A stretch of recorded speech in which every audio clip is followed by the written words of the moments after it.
오늘의 말씀은 마태복음 28장 18절에서 20절 말씀입니다.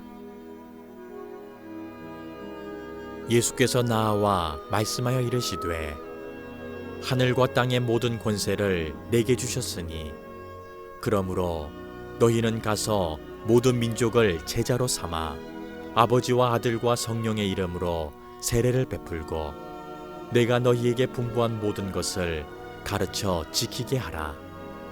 볼지어다 내가 세상 끝날까지 너희와 항상 함께 있으리라 하시니라. 아멘. 네, 할렐루야. 네, 여러분들 만나서 반갑습니다. 온라인에서 함께 예배드리는 여러분들 만나서 반갑습니다.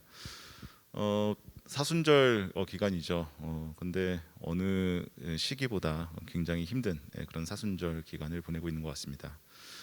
오늘 함께 읽은 오늘 이 본문은 너무나 잘 아는 그런 본문의 내용이라 생각을 합니다.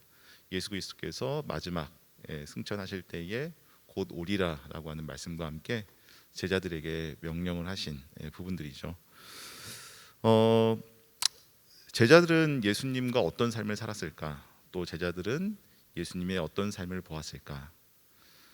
네, 그리고 내가 가르친 것을 너희도 가르쳐서 제자를 삼아라라고 말씀하셨을까?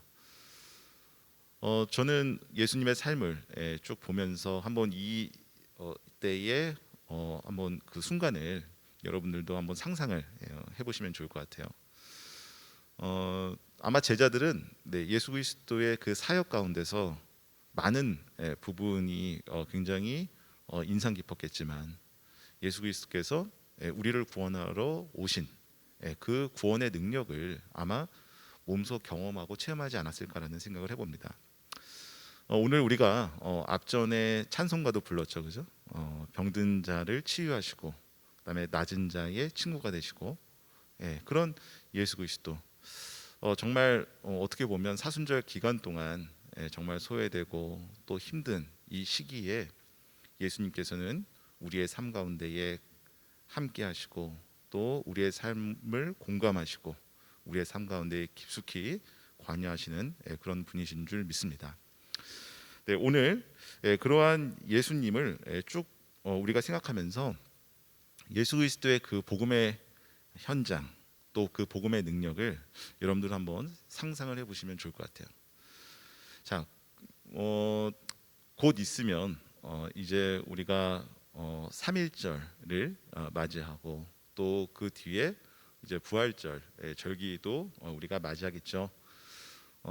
우리나라의 선교사들은 1885년 4월 5일 그 제물포항을 통해서 들어오셨습니다.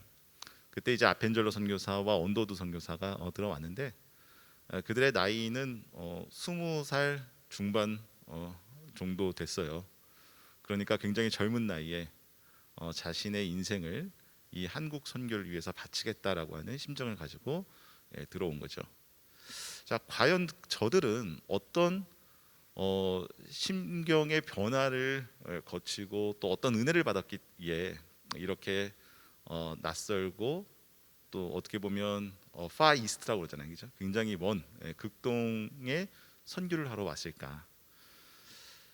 저들이 그 은혜를 받은 배경을 보면 사실 그때에 이 선교사님들이 미국에 있을 때에 학생 신분으로 있을 때에 미국의 제2차 대각성 운동의 그 무브먼트의 강한 영향력을 몸소 체험하고 있을 때였습니다. 근데 그 미국의 제2차 대각성 운동이다라고 하면 여러분들 어떤 분이 가장 먼저 생각이 나세요? 무디라고 하는 목사님. 아마 많이들 들어보셨을 거예요. 무디 목사님. 그 목사님 혹은 이제 조나단 에드워즈라고 하는 그런 그 미국의 명문과 가문이면서 또 제2차 대각성 운동을 이끌었던 분들, 그런 분들을 아마 상상하실 수가 있을 겁니다.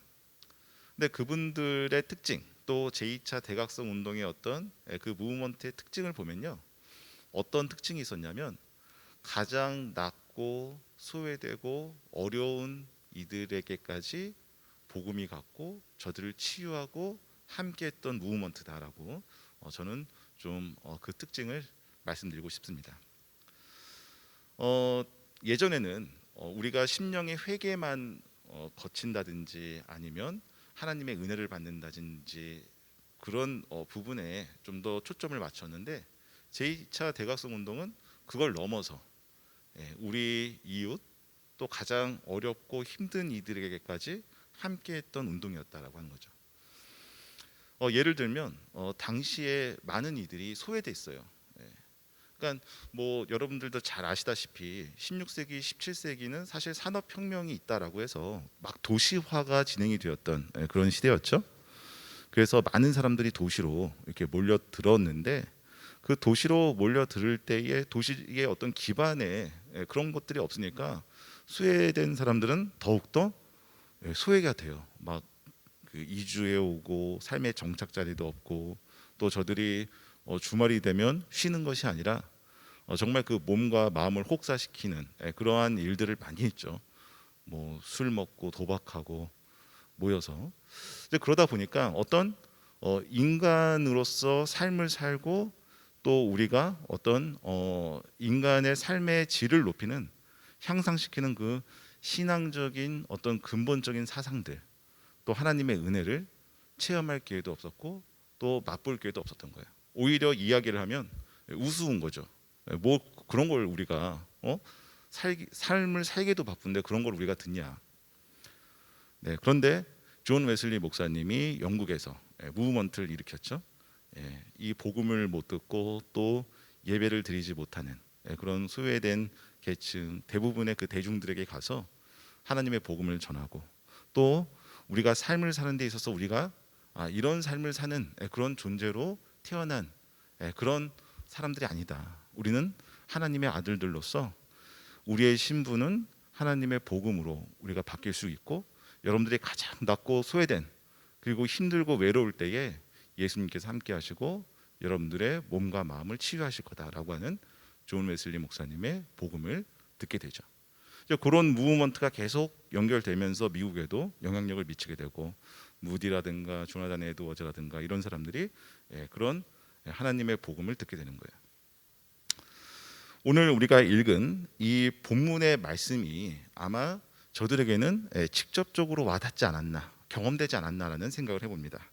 우리가 말씀을 읽었지만 제가 다시 한번 말씀을 드리면 뭐 우리가 읽은 이 본문을 몇 가지로 나눠서 살펴볼 수가 있겠죠.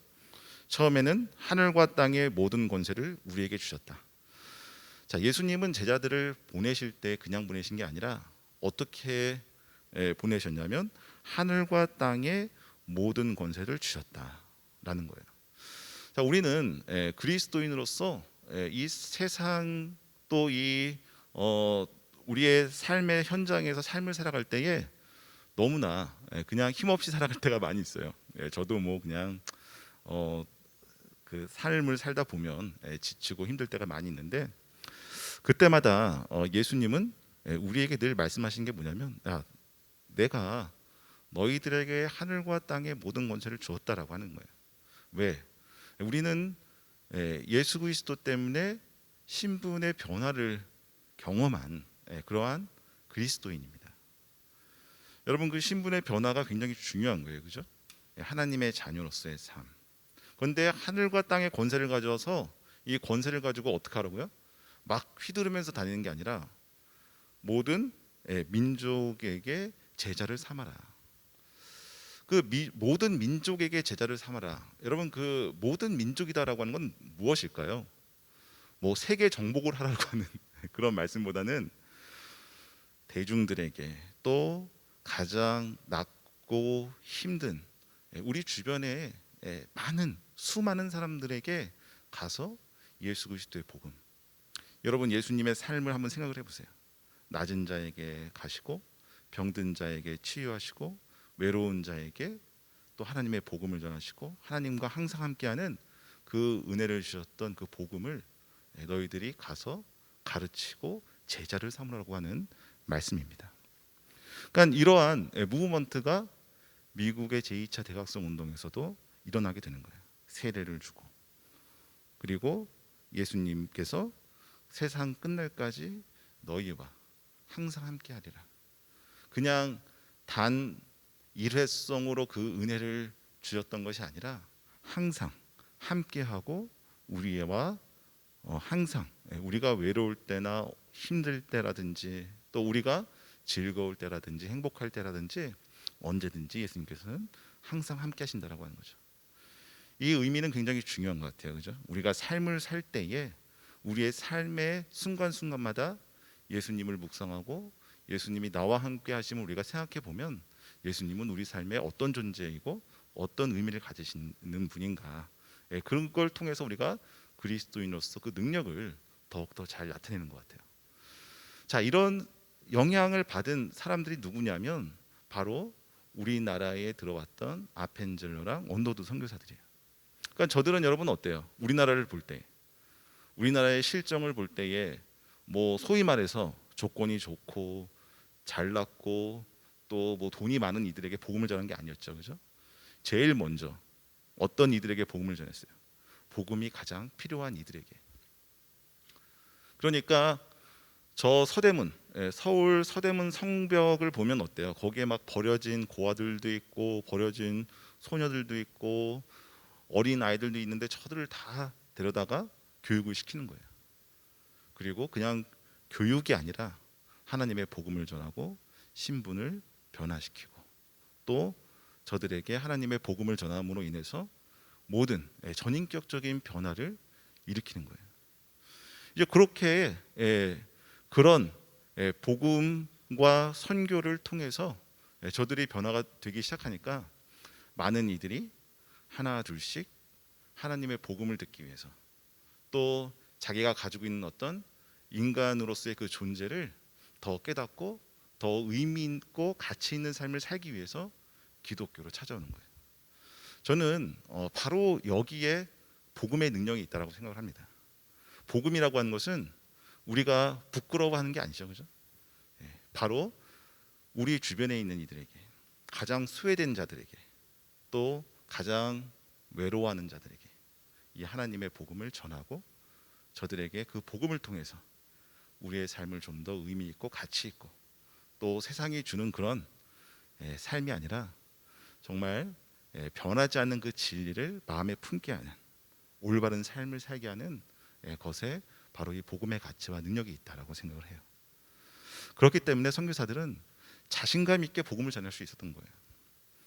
여러분, 좋은 약이 있으면 상대방이 신분이 낮든지 천하든지 화가 났든지 화가 행복해 있든지 권할 수가 있습니다. 만약에 만병통치약이 있다라고 생각을 해보세요.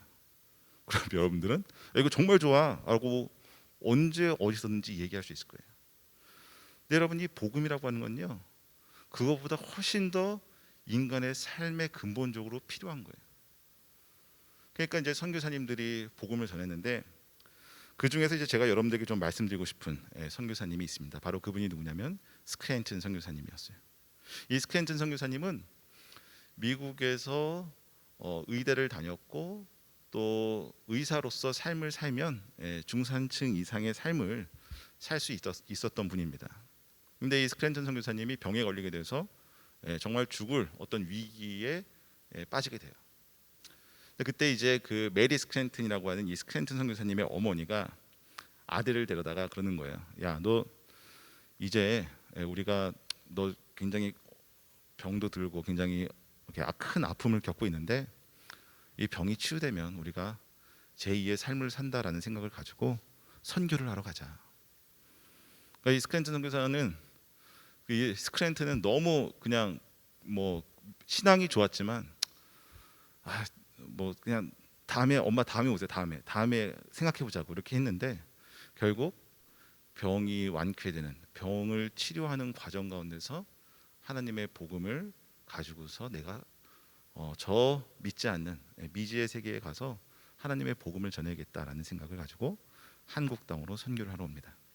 그 어머니 메리 스크랜튼은 여러분도 잘 아시다시피 이화학당, 현 이화고등학교 또 이화대학교를 세운 그 분이고, 그다음에 이 스크랜튼 선교사는 여러분들도 뭐 잘 아는 분들이 있으시겠지만 저 동대문 교회, 동대문역 근처에 동대문 교회가 있었어요. 원래 그 동대문 교회, 상동 교회, 그런 그 교회들을 세운 분이 스크랜튼 선교사 그 아들이었는데, 이분은 이런 자기의 어떤 그 병의 치유 또 회복을 경험하게 되니까 정말 그 자기처럼 병에 걸린 이들을 치료하기 위해서 굉장히 애쓰였어요. 근데 애쓰였는데 그 대상이 누구였냐? 돈이 없어서 치료받기 힘든 일반 대중들, 또 정말 돈이 없어서 일반 병원이라든가 한의 어떤 그 약들을 처방받을 수 없는 그런 일반 백성들에게 누구나 치료 문을 열고 병원 문을 열고 누구나 들어와서 치료받을 수 있게 그렇게 오픈을 하고 선교를 시작하셨어요. 다양한 선교사님들이 하나둘씩 오셨습니다. 어떤 분들은 그냥 의료 행위하는 것 자체가 선교니까, 우리가 이렇게 시국이 그때 우리나라가 굉장히 힘들었잖아요. 복음을 전하기도 힘들었고 그때 뭐 얼마나 삭막했겠어요, 그죠? 뭐 아무튼 우리나라가 그때는 쇄국 정책이다라고 해서 뭐 그 서양 사람들 양이라고 했잖아요, 그죠? 양이라고 하기도 했고 뭐 동물 취급, 거의 도깨비 취급을 했는데 그런 것에 아랑곳하지 않고 이 스크랜튼 선교사님은 민중들을 대상으로 해서 우리가 의료 행위도 하지만 저들의 어떤 근본적인 변화를 위해서 하나님의 복음을 전해야 된다라는 생각을 가지고 복음을 전하기 시작하는 거예요. 그때 누구를 만나게 되냐면 바로 전덕기 목사를 만나게 됩니다. 여러분, 그 전덕기 목사님은 잘 아시는 분들도 있을 텐데 민족 운동에 있어서 굉장히 핵심적인 인물이에요. 우리나라 독립을 위해서 힘쓴 그 민족 단체가 있었는데 그게 이제 신민회라고 하는 단체도 있었고, 그리고 이제 어떤 단체도 있었냐면 상동 청년회라고 하는 단체가 있습니다.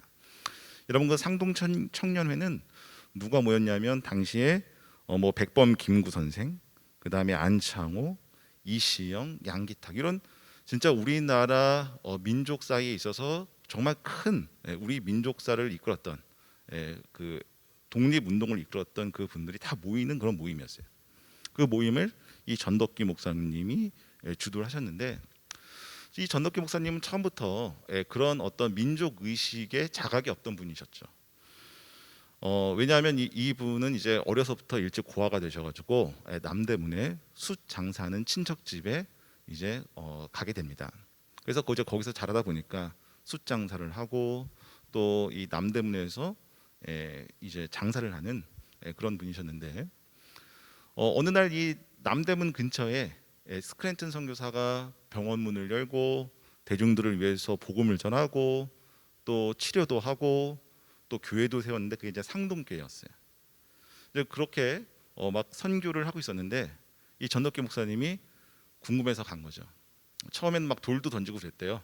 교회 유리 깨지라고 그렇게 했는데 그러다가 이제 너무 궁금한 거예요. 여기가 과연 어떤 곳인지. 그래서 갔는데 옆에서 선교사님들 하는 걸 가만히 보니까 뭐 보니까 뭐 조건 없이 돈도 받지 않고 착한 일을 하잖아요. 저 사람은 왜 저렇게 착한 일을 할까? 선교사님한테 찾아갔어요. 왜 당신은 여기 와서 우리나라 사람들에게 그런 아무런 어떤 뭐 조건과 어떤 그런 거 없이 왜 우리에게 좋은 일들을 하느냐? 그래서 이 전덕기 목사님이 스켄튼 선교사님을 만났는데 이 스켄튼 선교사님이 이제 전덕기 목사님에게 복음을 전한 거죠. 근데 이 복음이라고 하는 게 어떤 복음이었어요? 제가 아까에도 얘기했지만 제2차 대각성 운동 때서부터 내려왔던, 그죠?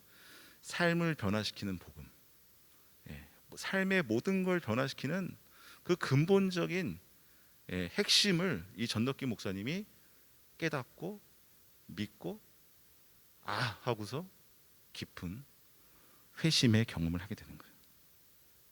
그때부터 이 전덕기 목사님은 우리나라 사람들, 특히 자기가 활동했던 남대문 지역의 그 지역들을 쭉 보니까 우리가 이렇게 삶을 살면 안 되겠다. 우리 민족은 하나님께서 계획하시고 또 하나님께서 우리 민족을 사랑하는 그 계획들을 내가 말해야 되겠다고, 그래서 남대문 거리에서 막 복음을 외치는 거예요. 설교도 하고 복음도 외치고. 그러니까 사람들이 다 몰려와요. 우리는 어떤 삶을 살았는가? 지금까지 이제 전덕기 목사님이 이야기하면서 우리들도 신분의 변화를 통해서 자유함을 누릴 수 있고 평등한 삶을 살 수 있고 또한 서로가 서로를 위하면서 사랑하면서 삶을 살 수 있습니다라고 복음을 전하기 시작해요. 이 복음을 받아들이는 많은 대중들이 이 전덕기 목사님을 따르게 돼요. 근데 그 가운데에 누가 있었냐면 이회영이라고 하는 선생이 있었습니다. 여러분 혹시 이회영 선생 잘 아시나요? 굉장히 집안이 좋은 분이죠. 예, 그 대대로 벼슬도 했고 또 그 집안이 명문가, 당시 이제 조선 그 이제 거의 말기이기 때문에 그럼에도 불구하고 굉장히 명문가 집안이었고 예, 벼슬도 하고 신분이 굉장히 높은 그런 집안이었는데 이 전덕기 목사님이 설교하는 거를 길을 가다가 우연히 딱 들었는데 너무나 의아한 거예요. 왜? 일반 대중들은 저런 말을 못하는데 도대체 저런 이야기, 저런 말, 애국과 또 우리 민족을 사랑하는 저런 마음이 어디서 나왔는가? 정말 대단하다. 그래서 이 이회영 목사님이 전덕기 목사님을 찾아가고 스크랜튼 선교사를 만나게 됩니다. 아, 바로 이거구나. 여기에 답이 있구나. 그러니까 여러분 어떻게 해요? 그래서 이 상동교회를 중심으로 해서 청년들이 모이는 거예요. 당시에 교육받지 못하고 또 당시에 어떻게 보면 어려운 환경과 가난과 질병이 정말 많았던 그런 시기에 하나님의 복음의 빛을 받아들이기 위해서 저들이 오는 거예요. 여러분 선교사님들이 오기 전에 당시 콜레라라든가 엄청난 전염병들이 창궐했었습니다. 뭐 서울 시내만 하더라도 하루에 몇천 명씩 죽어나가는 거예요. 인구수가 그때는 더욱더 적었으니까 얼마나 큰 충격이었겠어요. 그런데 그럼에도 불구하고 선교사들은 물론 이제 전염병을 막는데 초기에는 실패했다라고 하죠. 왜냐하면 너무 적기 때문에 인원 수가. 그럼에도 불구하고 저들의 어떤 의료 행위, 복음 그걸 받아들이면서 아, 나도 하나님의 자녀답게 삶을 살아야겠다라는 그런 깨달음을 갖게 되는 거예요. 이회영 선생도 그런 깨달음을 갖게 되는 거예요. 내가 하나님의 자녀인데 내가 이 나라를 위해서 할 수 있는 일들을 해야겠다. 왜? 하늘과 땅의 모든 권세를 우리에게 주셨으니까. 우리는 제자를 삼을 수 있고 세례를 줄 수 있고 또한 하나님의 나라를 이 우리나라에 말할 수 있다 그거죠. 만들어갈 수 있다 그거예요. 그러니까 이 이혜영 선생은 그 어떤 복음의 깨달음 받은 은혜에 너무 감사해서 나중에는 상동 청년 회의에 들어가고 또 상동교회에서 교육 활동을 하다가 안 되겠다 싶어가지고 자기의 전 재산을 다 팔잖아요. 양주에 있는 자기가 조상 대대로 물려받은 땅, 어마어마한 땅을 다 매각 처리하고 저 간도 지방에 독립 운동을 위한 신흥 무관학교를 설립하게 되죠. 여러분 그 이혜영 선생의 이야기는 너무나 많이 들으셔서 잘 아실 줄 알아요. 저들이 그 이북으로 간도 지역으로 갈 때에 모든 재산을 파니까 아무것도 가진 게 없는 거예요.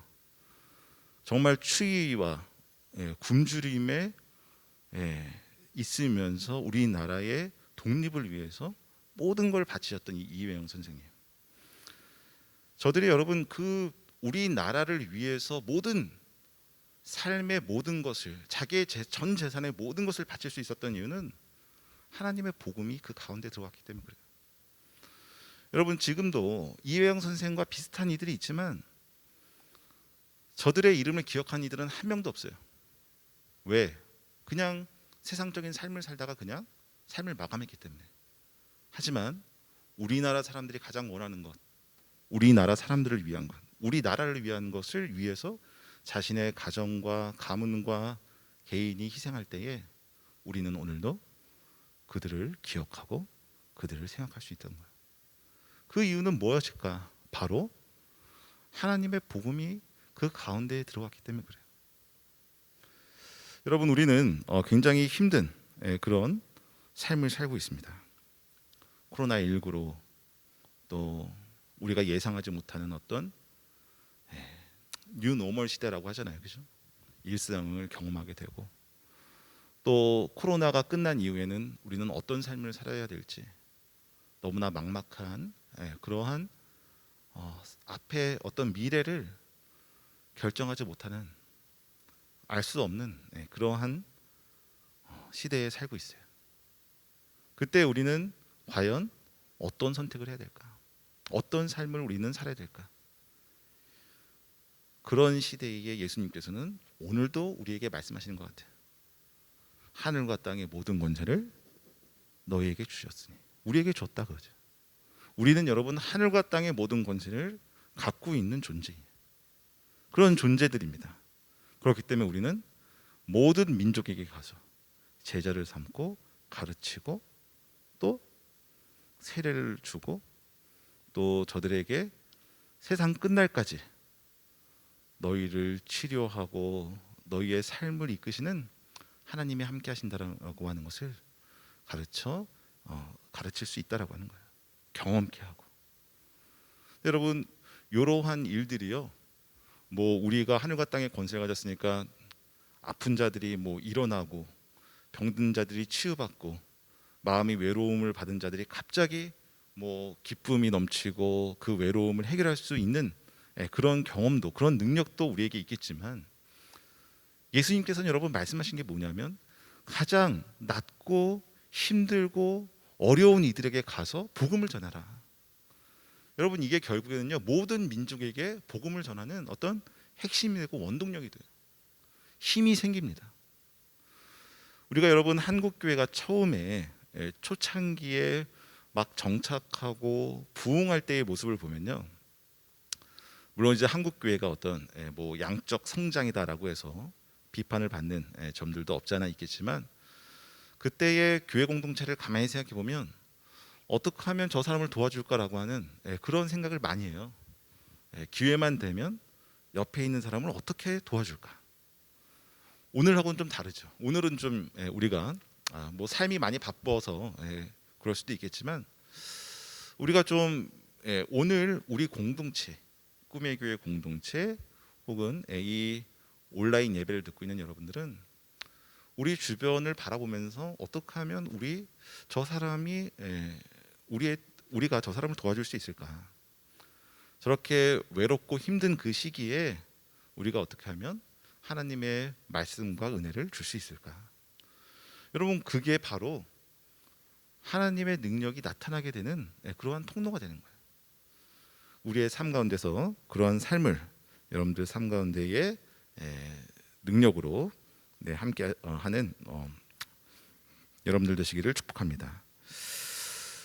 여러분, 이러한 분들을 보면요, 정말 이러한 복음이 그냥 그 삶 자체를 충만하게 할 뿐만 아니라 다른 이들과 함께 나눌 때 더욱더 충만하다라고 하는 것을 우리는 또 어떤 분을 통해서 알 수 있냐면 송암 박두성 선생을 통해서도 알 수 있습니다.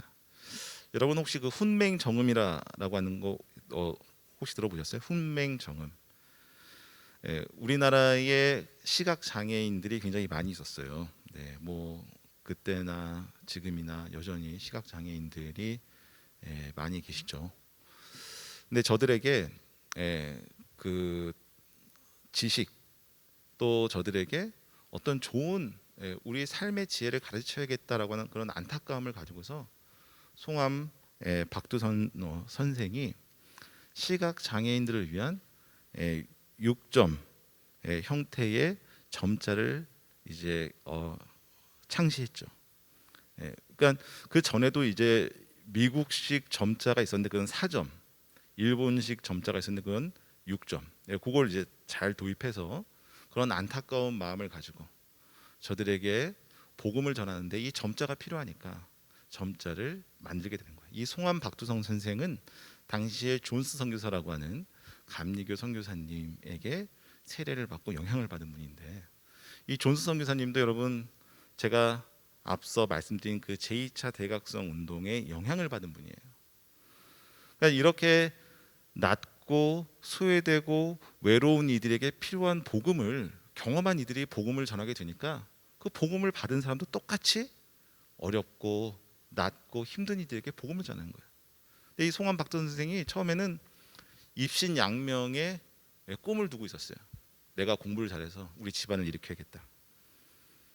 네, 그래가지고 그 재생원이라고 하는 학교에서 교직 생활을 시작합니다.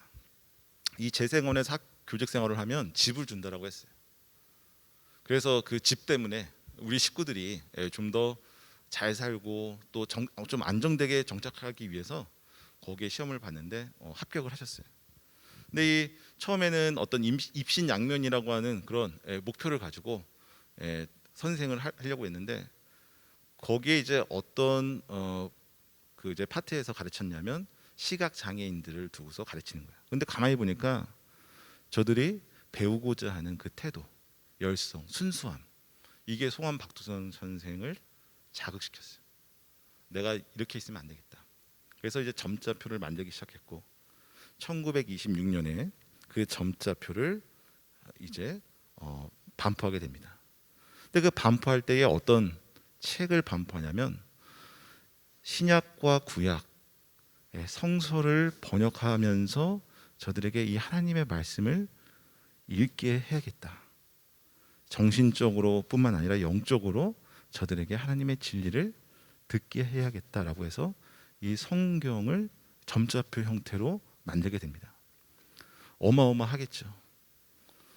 자신의 건강이 해치면서까지 이 점자표를 만들게 되는데 시각장애인들이 그 송환 박두선 선생이 만든 점자표를 가지고 하나님의 복음을 손으로 더듬더듬 하면서 깨닫게 되는 거예요. 눈물을 흘리고 앞이 안 보이는 이런 캄캄한 가운데서 하나님의 빛을 발견하고 경험할 수 있었던 거예요. 여러분, 우리는 너무나 많은 기회들이 우리 주변에 있어요. 하나님의 복음을 필요로 하는 이들이 많이 있습니다. 우리도 이렇게 우리 주변에 하나님의 복음을 필요로 하는 이들에게 가서 코로나19 때문에 기독교에 대해서 안 좋은 인식을 갖고 있고 나쁜 생각을 가지고 있겠지만 복음 그 자체는 그걸 뛰어넘고 그걸 이길 수 있는 능력이 있어요. 가서 이야기도 하면서 안부도 묻고 저들에게 하나님의 복음을 전하는 여러분들 되시기를 기도하겠습니다. 함께 기도하시겠습니다. 하나님 감사합니다. 주님께서 우리와 함께 하여 주셔서 우리가 오늘 사순절 기간 동안 하나님의 복음을 다시 생각하고 또 하나님의 복음이 우리 삶 가운데서 어떤 경험과 또 어떤 능력을 또 체험케 했는지 생각하게 하심에 감사드립니다. 하나님, 오늘 우리가 말씀을 통해서 예수 그리스도께서 우리에게 분부하신 이 말씀을 생각하게 하시고 하늘과 땅의 모든 권세를 가지고 우리 주변에 있는 모든 민족과 사람들에게 이 복음을 가르치고 지키게 하고 또 세례를 주어서 하나님 나라를 만드는 그런 하나님의 일꾼 될 수 있도록 주님 축복하여 주옵소서. 우리가 또 저 세상에 나아갈 때에 두렵고 힘들지만 주님께서 우리의 손을 꼭 붙잡아 주셔서 우리가 하나님의 손을 잡고 하나님의 능력을 또 체험하면서 나아갈 수 있도록 주님 동행하여 주옵소서. 예수 그리스도의 이름으로 간절히 기도하였습니다. 아멘.